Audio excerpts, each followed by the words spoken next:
ఎక్కడో ఏదో తప్పిదం జరుగుతున్నది. అది నా దివ్య దృష్టికి ఎందుకు తెలియడం లేదు? రేపు ఈ కార్యం పూర్తగు వరకు ఈ ఇంటిని, ఈ ఇంటిలోని వారందరినీ కూడా సంరక్షించుట నా తక్షణ కర్తవ్యము అని గుప్తా గారు అనుకుంటూ ఉంటే, అప్పుడే మంగళ ఆ చితాభస్మం ఉన్న బ్యాగ్ పట్టుకొని వస్తూ ఉంటుంది. ఇప్పుడు ఈ దుష్టబాలిక ఇక్కడి నుండి వచ్చుచున్నది అని గుప్తా గారు అనుకుంటూ లోపలికి వెళ్తున్న మంగళని తదేకంగా చూస్తూ ఉంటారు.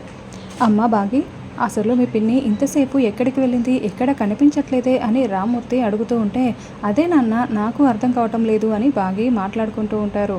అప్పుడే మంగళ లోపలికి వస్తూ ఉంటుంది. ఏంటే ఇంతసేపు ఎక్కడికి వెళ్ళావు, ఎవరి కొంపల్ని కూల్చడానికి వెళ్ళావు అని రామ్మూర్తి మంగళని నిలదీస్తూ ఉంటాడు. నాన్న ఏంటి ఆ మాటలు, అలా మాట్లాడకండి పిన్నిని అని బాగి అంటూ ఉంటుంది. నీకు తెలియదమ్మా, ఇది ఎవరు సంతోషంగా ఉండడం దీనికి అస్సలు నచ్చదు. ఎవరో ఒకరి కొంప కూల్తామని చూస్తూ ఉంటుంది. అందుకే కదా నేను ఇలా మాట్లాడుతున్నాను. మీ పిన్ని గురించి నాకు తెలిసినంతగా ఇంకెవరికి తెలుసు చెప్పు అని రామ్మూర్తి అంటే, చూడండి మీరు ఇలా మాట్లాడితే నేను ఇప్పుడే వెళ్ళిపోతాను.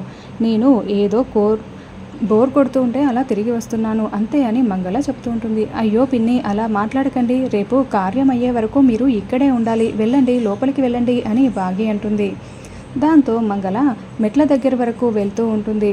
ఏయ్ ఆగవే, ఆ సంచి ఏంటి, ఎందుకు తీసుకొచ్చావు? మనం వచ్చేటప్పుడు ఆ సంచి తీసుకురాలేదు కదా, ఎక్కడిది, ముందు అందులో ఏముందో చూపించు అని రామ్మూర్తి నిలదీస్తూ ఉంటాడు. అయ్యో ఏమండి, బయట అమ్ముతుంటే కొనుక్కున్నానండి అంతే, ఇది ఖాళీ సంచి, ఇందులో ఏమీ లేదు అని మంగళ చెప్తూ ఉంటుంది. ఏయ్ మర్యాదగా ఏముందో చూపించు అని చెప్తున్నా కదా, చూపిస్తావా లేదా అని రామ్మూర్తి తిడుతూ ఉంటాడు. దాంతో మంగళ టెన్షన్ పడుతూ లోపల ఉన్న చితాభస్మంని తీయబోతూ ఉంటుంది. సరిగ్గా అప్పుడే బాగి ఆగండి పిన్ని అని అడ్డుకుంటూ ఉంటుంది. ఏమైందమ్మా బాగి అని రామ్మూర్తి అడగడంతో, అదేంటి నాన్న, ప్రతి దానికి కూడా మీరెందుకు పిన్నిని ఇలా అనుమానిస్తున్నారు? అసలే ఆయన కోపంగా ఉన్నారు. ఈ గొడవ చూస్తే ఆయనకి అస్సలు నచ్చదు. అది ఖాళీ సంచి, ఏమీ లేదు అని పిన్ని చెప్తోంది కదా, పిన్ని మీరు పైకి వెళ్ళండి అని బాగి చెప్తుంది. అప్పుడు మంగళ లోపల పెడుతున్న చేతిని కాస్త వెనక్కి తీసుకొని అమ్మయ్య అని మనసులో అనుకుంటూ మెల్లగా పైకి వెళ్ళిపోతుంది. నాన్న ముందు మీరు వెళ్ళి ఆ సరుకుల సంగతి చూడండి అని బాగి చెప్తుంది. తర్వాత ఉన్నట్టుండి ఆకాశంలో ఉరుములు మెరుపులు వస్తూ ఉంటాయి.